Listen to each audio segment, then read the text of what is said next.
बिस्मिल्लाहिर्रहमानिर्रहीम। अस्सलामु अलैकुम वरहमतुल्लाहि वबरकातुहू। आज हम बात करेंगे कि रात में औरत पर गुस्ल वाजिब हुआ और वो बिना गुस्ल किए सो गई।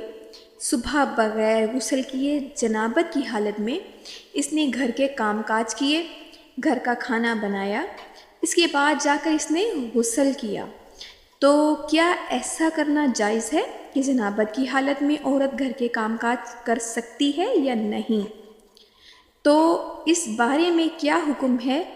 तो देखिए कि गुस्ल करने में इतनी ताख़ीर नहीं होनी चाहिए, यानी कुछ ताख़ीर तो जायज़ है। मिसाल के तौर पर रात में मियाँ बीवी ने हक़ूक़ ज़ौजियत अदा किए। अब वो ये चाहते हैं कि सुबह फजर से पहले उठकर वो गुस्ल करें और सुबह फजर से पहले उठकर उन्होंने गुस्ल कर लिया, तब तो कोई हर्ज नहीं है।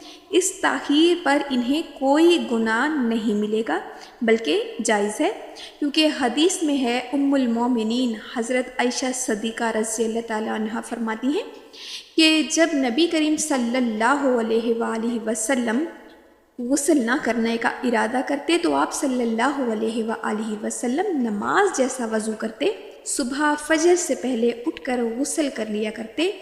अब किसी ने अगर इस तरह से किया है कि रात में गुस्ल वाजिब हुआ और सुबह फजर से पहले उन्होंने उठकर गुस्ल कर लिया, तब तो कोई हर्ज नहीं है, इन्हें कोई गुनाह नहीं मिलेगा। लेकिन इतनी ताख़ीर करना गुस्ल में कि नमाज ही कज़ा कर देना, अब जो कि नमाज कज़ा हुई है तो नमाज का छोड़ना जो है बहुत बड़ा गुनाह है। अब इनके ऊपर तौबा भी लाजिम है, क्योंकि जो नमाज कज़ा की है इसका भी गुनाह है, तो शरीयत इसकी इजाज़त नहीं देती। इस तरह करने से गुनहगार होंगे।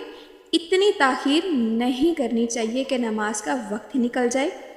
दो नमाज़ों के दरमियान गुस्ल वाजिब हुआ तो दूसरी नमाज के वक्त ख़त्म होने से पहले पहले गुस्ल करके नमाज अदा कर लेना ये ज़रूरी है। अगर इतनी ताख़ीर करेंगे कि नमाज का वक्त ही निकल जाए तो तब गुनहगार होंगे। अब दूसरा मसला कि जनाबत की हालत में औरत घर के कामकाज कर सकती है, खाना बना सकती है या नहीं? तो देखिए कि बिल्कुल कर सकती है, इसमें कोई हर्ज नहीं है। औरत का जनाबत की हालत में, नापाकी की हालत में घर के कामकाज करना बिल्कुल जायज़ है, इसमें कोई हर्ज नहीं है। लेकिन यह है कि वज़ू ज़रूर कर ले, वज़ू करने के बाद घर के कामकाज करे या फिर खाना बनाना हो, यानी ये उस हालत में है जैसे बहुत ज़्यादा भी कोई इमरजेंसी हो जाती है, जैसे कि अगर लाइट वगैरह नहीं है, कि जिससे पानी का मसला है, पानी भी नहीं है, पानी नहीं है कि गुस्ल किया जा सके और बाकी घर के काम भी पड़े हुए हैं, घर के कामकाज हैं। तो अगर कोई इस तरह की इमरजेंसी आ गई है कि आप गुस्ल नहीं कर सकते, तो कम से कम वज़ू करके आप घर का काम वगैरह कर सकते हैं और घर के कामकाज वगैरह कर सकते हैं।